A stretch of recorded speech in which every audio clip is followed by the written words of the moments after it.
I do a lot of work on inter-Asia cultural studies. I look a lot at Singapore, Malaysia, Thailand, Hong Kong, and a little bit of ethnic China. So Taiwan is always a big part of what I do. Right now, the book that I'm trying to finish has to do with LGBTQ activism and look at how media function as a way to circulate ideas of activist work in those locales, and one of it is Taiwan. I'm also working on another project that looks at language policies in Singapore, ethnic China, and Taiwan. So Taiwan went through these different phases of national language movements that shape and suppresses language. So I see that as linguistic justice issue, language suppression that was discussed in the film itself. So there's a lot of things that I do that touches on some of the discussions that we have with LGBTQ rights, and also the kind of suppression of not only Taiwanese language, but also indigenous language too. During the time of the KMT so I think those are things that I am interested in that works really well with me. But I do want to point out that this very important point that's related to my students who are here today. We just finished reading Shana Young Ryan's novel Green Island. She was interviewing here. If you remember that she was the author of Green Island, that particular book. So it's really good to be able to see how the director incorporated, right, not only just different perspective, but also perspective of the Taiwanese American. Important book about the breadth of Taiwan history being interviewed here. So I'll just stop right there. Hey Tom, she's on. I'm sorry. She's on. Yeah, but he's connecting to audio, and I don't know. Oh, Should we say, maybe we should. yeah. You mentioned suppression. She can hear us. This film, I think, mostly tries to show a pretty positive view of Taiwan in terms of democracy. But with, I guess, your firsthand knowledge of all the different things going on there throughout history, there are some issues. Can you tell us some more details about the suppression of the different items that you mentioned? I think towards the second half of the film, there's this whole discussion about what the KMT government did to Taiwan, right? So when the KMT government took over Taiwan between 1947 and 1949, right, they completed the move because they lost to the Communist Party in China. So there was a lot of suppression. There was an incident that happened because of an incident of violence that the government officials beat up a woman who was selling contraband cigarettes. So that led to the 228 incident.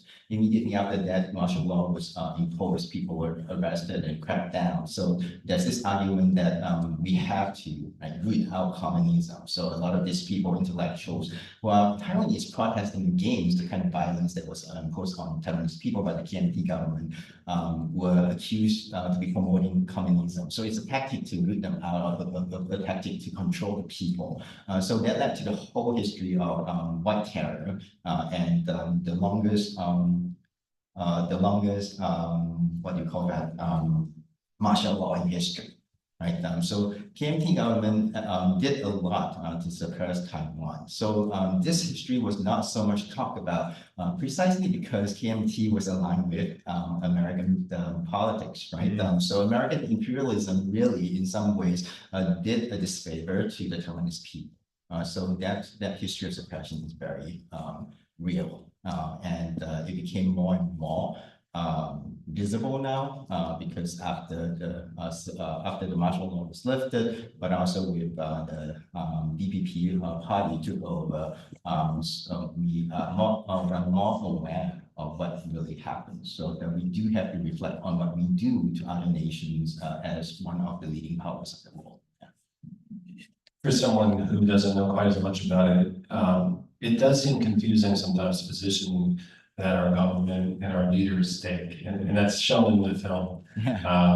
How sometimes it seems that we're very much in line with whatever China is saying. Sometimes it seems like we're ready to defend Taiwan. Is that accurate in terms of what America is doing, or are we changing our positions all the time, and why do you think that is?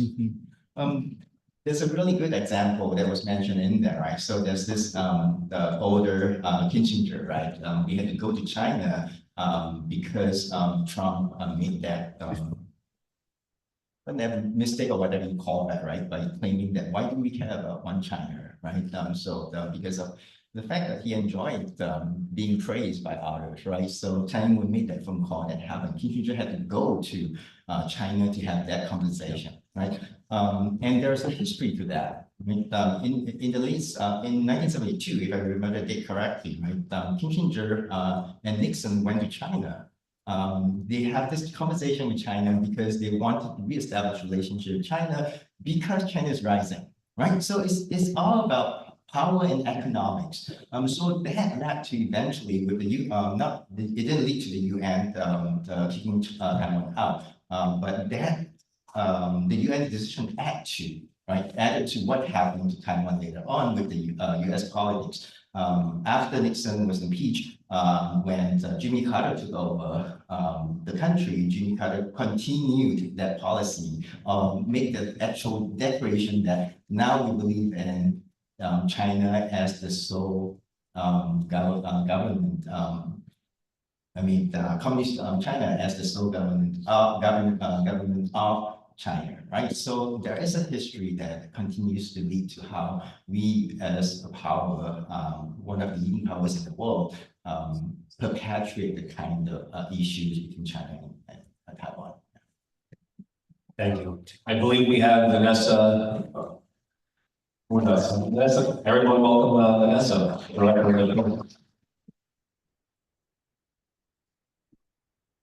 So Vanessa, I don't think everyone knows your story in terms of some of your history before this film and how you came to make this. So could you share with our audience a little bit of your story? Yes, absolutely. And that was an excellent discussion. I really enjoyed listening. So thank you. And thank you for having me. I first lived in Taiwan after I had lived and studied in China. I probably had spent about 5 years altogether going to Beijing and studying and working and teaching.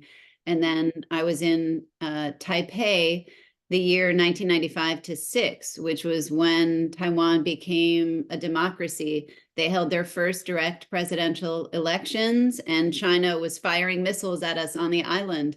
And I really didn't understand what was going on. I had friends who were journalists who were covering the story, but I felt like it changed my life. I needed to go into foreign policy to understand what the US fingerprints were on the situation, because I knew Taiwan did not get into its own geopolitical predicament itself. Something was going on there. And as you were discussing, a lot of the lack of clarity for Taiwan in its position and status on the world stage today has to do with outdated foreign policy engineered by the US and China without participation from Taiwan.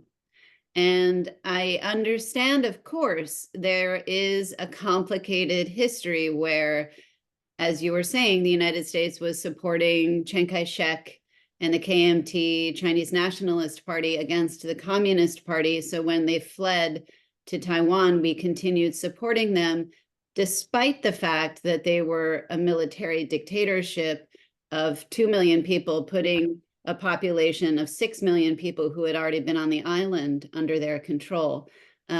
It's sad because, of course, the US wants to represent democracy, human rights, universal values on the world stage, but we don't always walk the talk. And in the case of Taiwan, the miracle, it's not a miracle, it was a people-powered movement. And I think actually religion had a lot to do with the democracy movement in Taiwan. We did a screening last night with the students at USC, and many, many more people who were not at the school came because it was an IMAX screening. And there were some Taiwanese young people who, they all had great questions, but one of them was about religion. So we can talk about that if people are curious. It wasn't something I could explore in depth in the story, because what happened was I made a documentary about the US-China diplomatic relationship following President Obama's US ambassador to China, because I was very excited, having worked in foreign policy, thinking, oh, I'll know who these players are, but I had no idea who John Huntsman was, the Republican Mormon governor of Utah. He had actually lived in Taiwan in the 70s, it turns out, but he was very generous and open and allowed me to follow him and his family during their time in China. And that film finished and came out in 2015. And I knew Taiwan was a critical part of that story, but I also knew Taiwan wanted to tell its own story. And I wanted to hear it. And I wanted to listen and give voice to people in Taiwan. And I knew they might elect their first female president in January 2016. So I joined an international delegation to monitor that the elections were free and fair.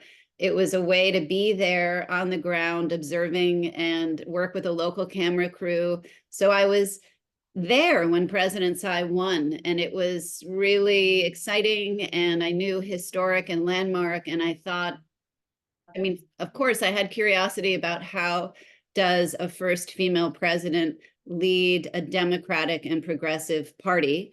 But I also thought this is a fantastic window into the story of Taiwan. What do the people of Taiwan want?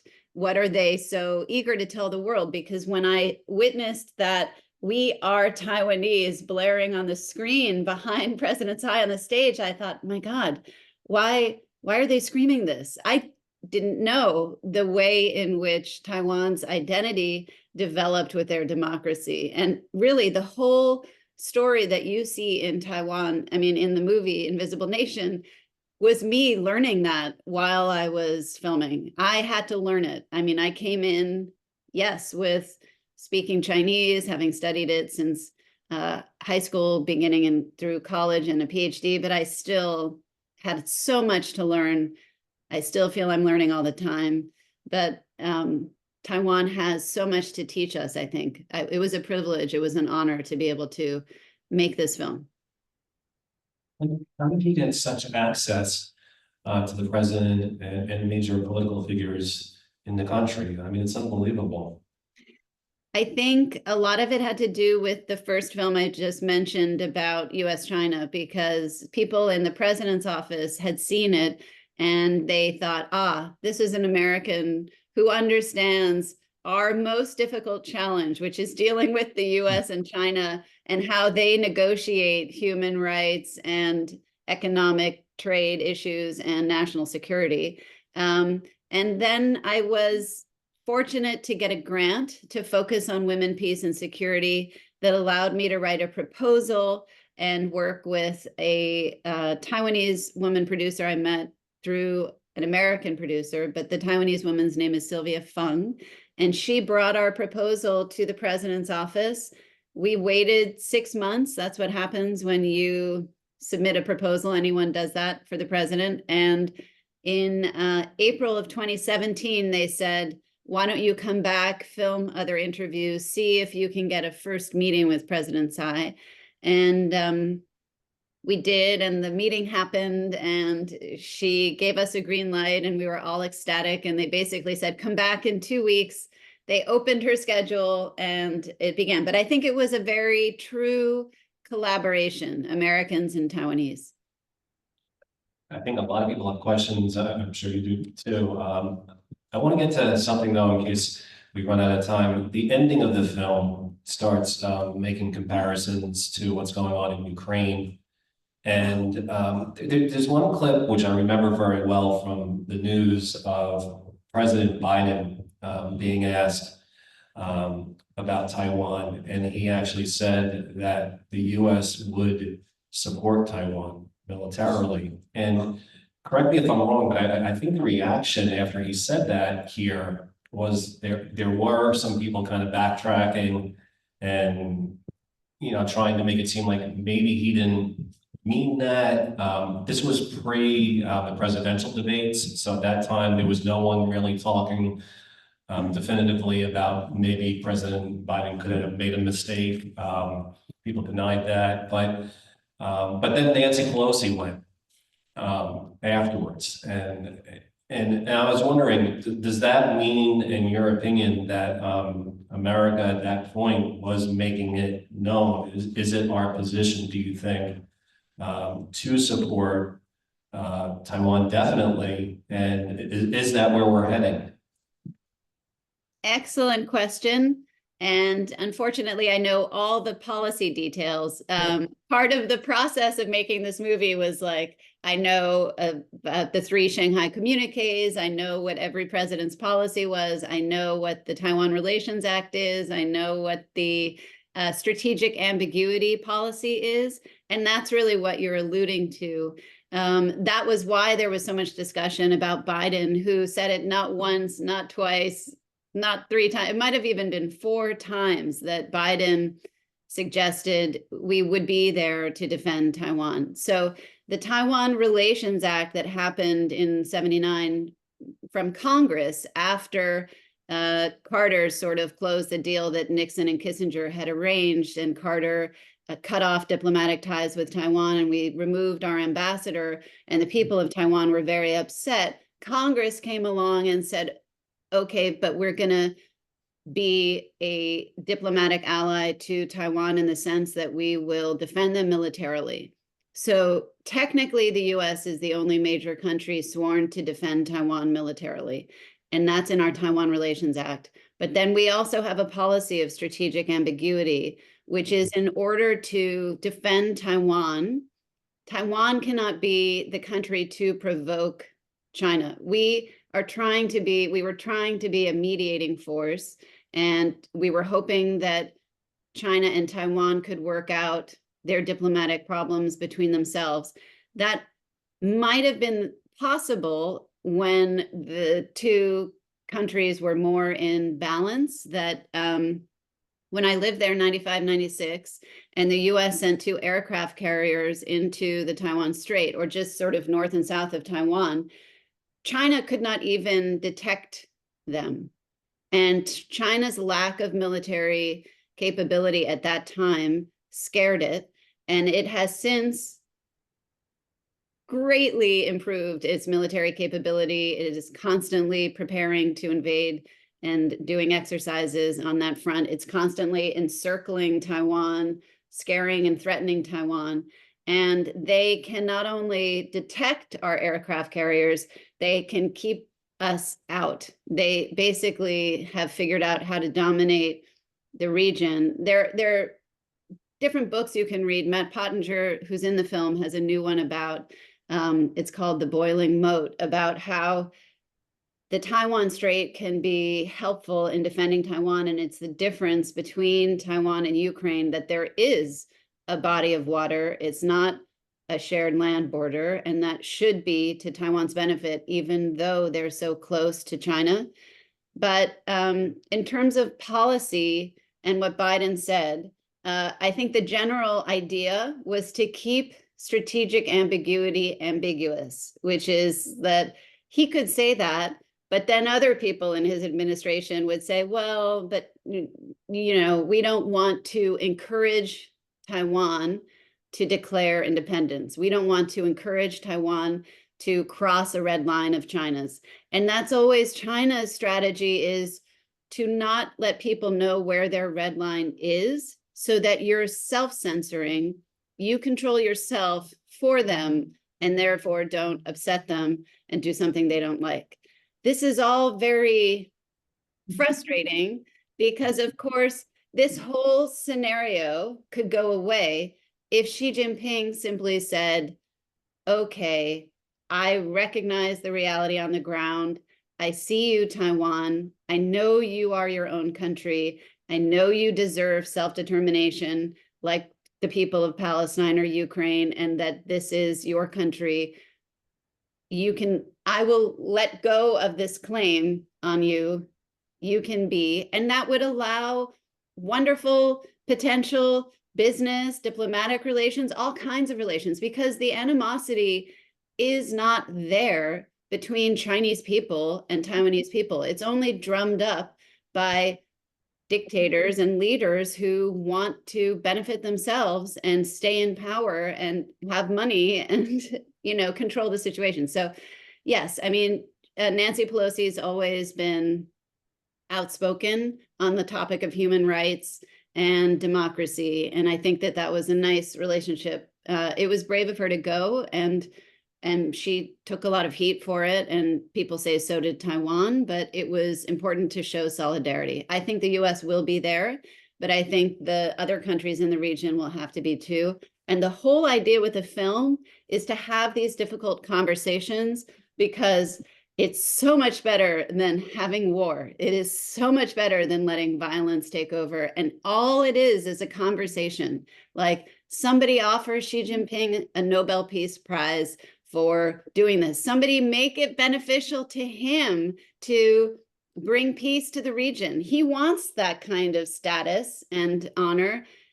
Let the world show him there's something to his benefit in not invading Taiwan. You have any questions that you want? I think we should let the audience. Okay, ask sure. Question. If anyone in the audience has a question, if you'd like to raise your hand. I can ask one question as we're waiting. I actually had one more. I had one more point to follow up on your last question for me. One more thing I wanted to share was that I didn't get to watch the whole thing, but in her 60 Minutes interview, Vice President Kamala Harris was asked if she would negotiate with Putin about Ukraine, and her answer was, not without the people of Ukraine. Mm-hmm. That's it. That's the right approach for diplomacy. That's all it is. Like, give the people of Taiwan a voice in their own future and in diplomatic negotiations. And to do that, they need support from the rest of the world, because the military imbalance between China and Taiwan right now is huge, and hugely in China's favor. And so the only way any kind of diplomatic breakthrough can happen, and it can happen, it is possible, we just have to imagine peace and push for it, is for countries in the world to back Taiwan, to not be afraid of the wrath of China, which isn't really coming for them anyway, it's coming for Taiwan. Support Taiwan and give them the leverage they need to negotiate as an equal with China on their own behalf.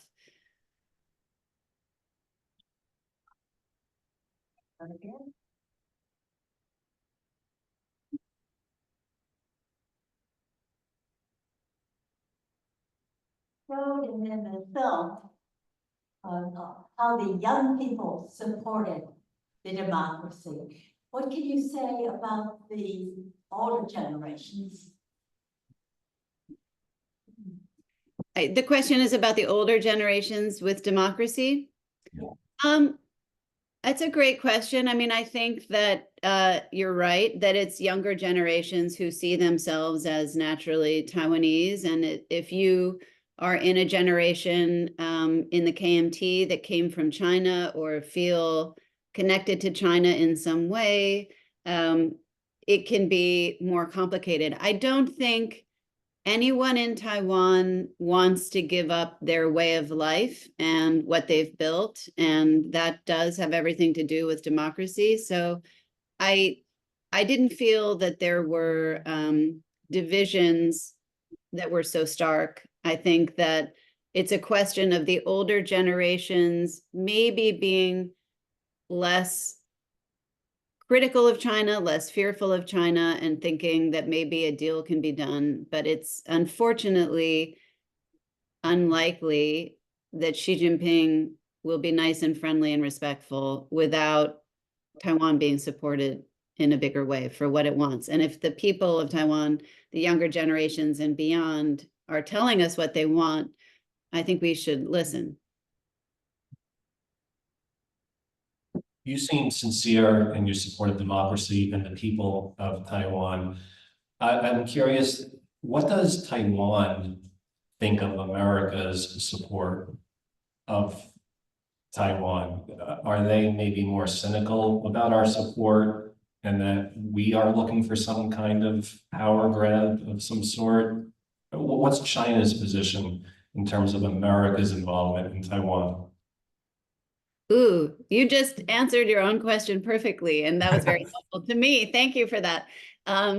China's position is to help people in Taiwan see the US, or to try to influence people in Taiwan to see the US cynically as in it for themselves, for a power play, and not really likely to be there to support them when needed. So that is definitely part of China's strategy. And the other thing the leaders of China say is that they are doing the people of Taiwan a favor right now by not invading and killing them, because they could do it so easily whenever they want. Does anyone else out there have a question? Yeah. Right.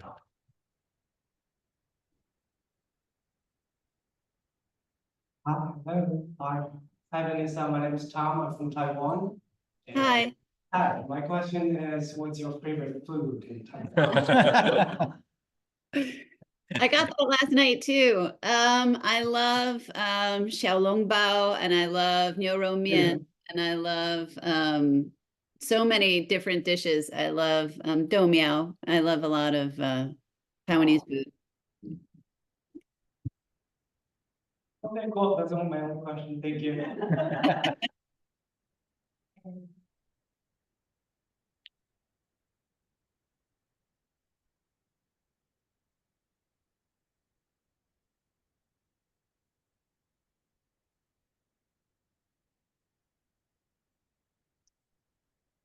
So there's a part in the film where it says that the president of Taiwan got more votes off of the blood of the protesters in Hong Kong.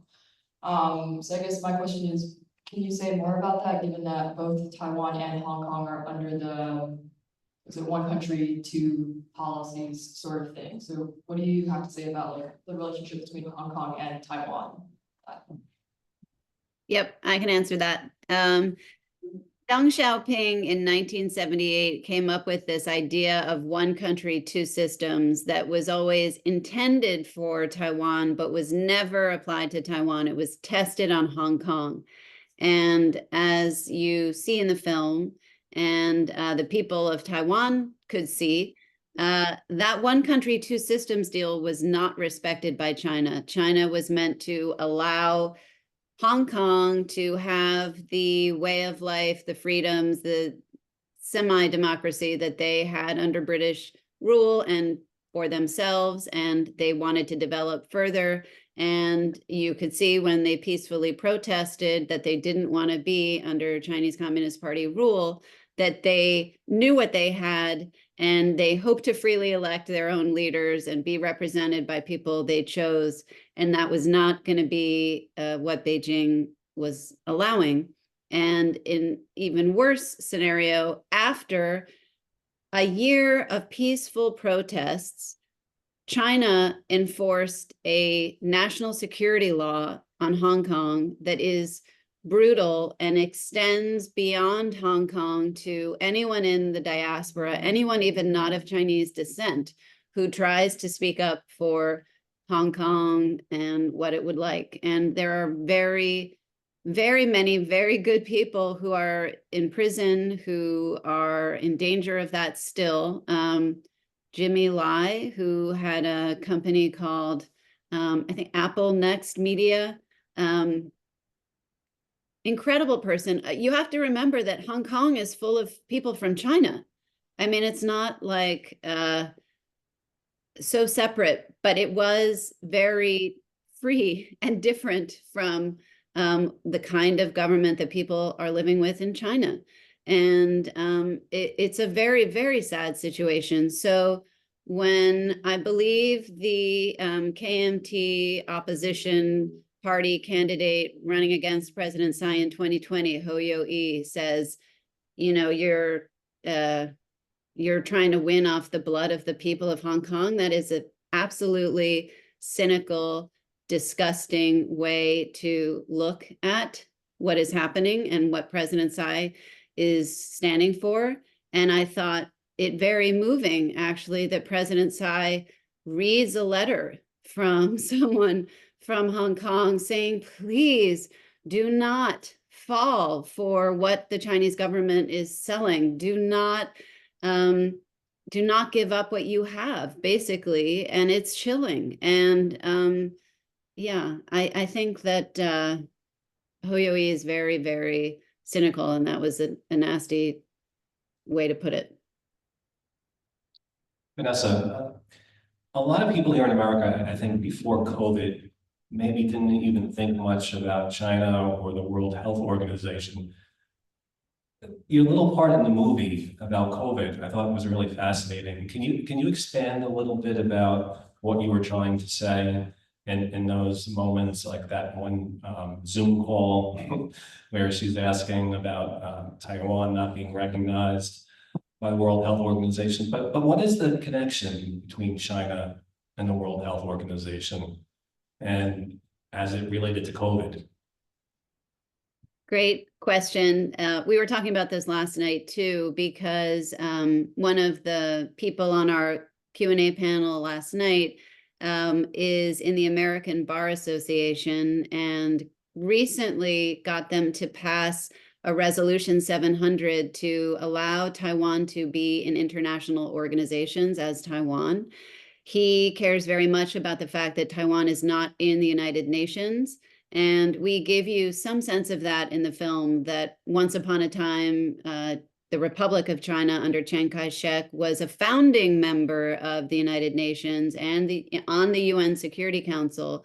But once Nixon and Kissinger made their trip to meet with Mao and Zhou Enlai, people in the United Nations who had been upset that a country of, I don't know how, it was closer to 1 billion, not 1.2, but people were not represented in the UN, while this tiny island was representing all of China. That didn't quite make sense, and then Mao and Chiang Kai-shek couldn't agree on who was the real China, and that tension meant that Chiang Kai-shek would not accept a two-state solution in the United Nations. So he said, well, if China, the People's Republic, is coming in to represent China, then we're out. And so the people of Taiwan feel like, well, thanks a lot. We had no say in that. That wasn't our elected leader. And we didn't say we want to not be in the UN. And once upon a time we were. And that, has major implications for them, whether you're talking about the Olympics and having to participate as Chinese Taipei when once they participated as Taiwan, or the World Health Organization, which is life and death stakes, which is, they're not in the World Health Organization, they're not in the World Health Assembly, and they have the best healthcare system at the lowest cost of any country on earth. And they have advanced knowledge of how to deal with disease coming from China because they're on the front lines with it. And they dealt with SARS, and in dealing with COVID, they were making vaccines and having a whole, campaign about Taiwan can help. Like, we didn't want to go too deeply into that because I was nervous about feeling like just showing you too many positive things that Taiwan was doing while I was filming, because we didn't want to make propaganda. It's not propaganda. We're just showing you. But this is more just facts on the ground. Taiwan was very excellent at handling COVID, also within their own borders. And they're good at fighting disinformation and misinformation. They're good at executing health protocols, and they were excellent at coming up with vaccines and contributing to the world. But Taiwan not being in the United Nations, the World Health Organization, it's a major loss to all of us in the world, because it is true that they can help, and it is true that we should be embracing Taiwan, learning from them, and supporting them. That's China's had more and more influence in Hollywood in recent years.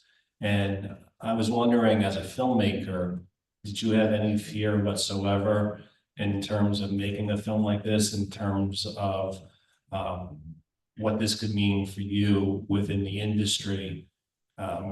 in terms of China's reaction to your film?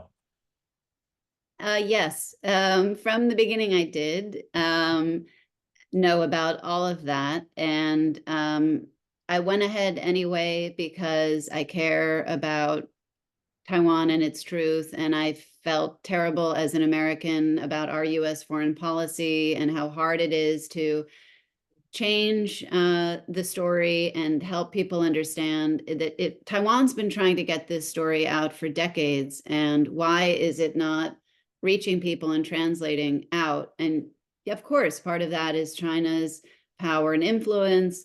Part of that is racism. Part of that is outdated thinking and policy. But thankfully, I have a husband who also likes to fight the good fight and be on the side of the underdog. It's funny, we've done so much in the year we've been on the road with this movie in a grassroots independent way with our own release of the film, which is wonderful to be engaging with audiences like yours. We went to a Taiwanese American Next Generation / Taiwanese American Conference East Coast gathering on a college campus in the summer in Pennsylvania. We stayed in a dorm room. We were laughing because it was like, oh, we never went to college together, and here we are in a dorm room, my husband and I. You had to bring your own soap and towel, and they were very funny because these were talk about generations of Taiwanese. These were older Taiwanese and younger. This was like 4 generations of Taiwanese and Taiwanese American families who had always been for democracy in Taiwan. And they have always been the underdog, not seen and heard. And they have always been trying to make their democracy and the desires for Taiwan seen and heard. And they said to me, knowing my background and how I had been with Chinese Hollywood and in China and in the foreign policy establishment, all of it, they were like, oh, you chose to leave the winning team for the team of lost causes. I was like, no, you're not the lost causes. This is gonna change.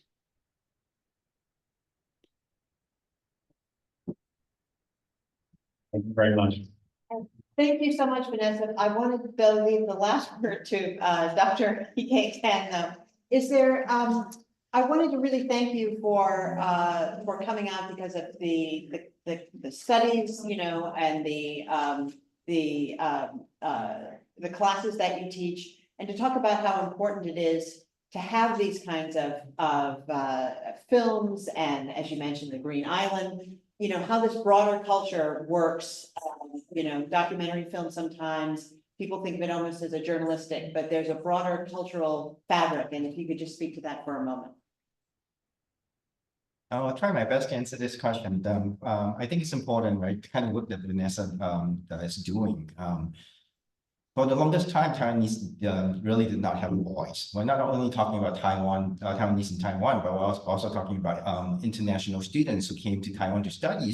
They were under the surveillance of the KMT government. So there's a lot of history that were suppressed, and it's now possible to talk about them because of the end of the Cold War, the end of the regime, and also a lot of courageous cultural workers like yourself are able to talk about some of these stories. A very important book that just came out recently called Island X is a book by Wendy Chang, is a book about the surveillance of Taiwanese students in the US by the KMT government. And again, the American politicians turn a blind eye to that part of that history. So it's only possible now that we are able to have difficult conversations and also have people who are courageous enough to talk about them. So I want to point those out. I think it's a long conversation that we can continue to have. And Vanessa mentioned that it's important to have difficult conversation. I just want to point out something that really touches me, or really in a way make me wonder, right? Where is the Taiwanese indigenous people in terms of their representation in politics today, right? I know it's a very difficult question to address in a film like this, because there's so many different parties playing this tug of war right now. I think it's important now, especially Tsai Ing-wen herself, right, setting up a council for indigenous communities. And they were the ones who spoke to Xi Jinping when Xi Jinping said that Taiwan is a part of China, right? They said, Xi Jinping, you don't know us, so you cannot talk about Taiwan, right? So I think that politics is important too. Perhaps something else that you could pursue later on with your I'm giving you a talk. Thank you. I try to, thank you so much. I like President Tsai's last words in the film that Taiwanese people should go out and see the world and speak up for Taiwan. I'm ready to encourage and support any Taiwanese American diaspora people telling Taiwan's story and the indigenous story. Actually, we have outtakes, like we have scenes that we couldn't keep in the full film that are what you say, the address, the letter that the indigenous people of Taiwan wrote in response to Xi Jinping's statement of 2019 was amazing. And I actually had a section of President Tsai making an apology to one of the leaders of the indigenous tribes about stealing their land. And a little bit of a segment about the number of different tribes and what their demands are. But it's complicated. It was too complicated to wedge into this larger story, but I think you're right. It's incredibly important, and I hope somebody makes that film and tells that story, because they deserve to be heard and seen too. Okay. Thank you so much, Vanessa. Yeah. Thank you. And now, before we say bye, everybody is going to have some conversations over some of the pineapple cakes that are traditionally eaten on Double 10 Day. So thank you so much for being a part of everything. And everybody, go grab a cake. Thank you for coming out. Yeah, happy Double 10.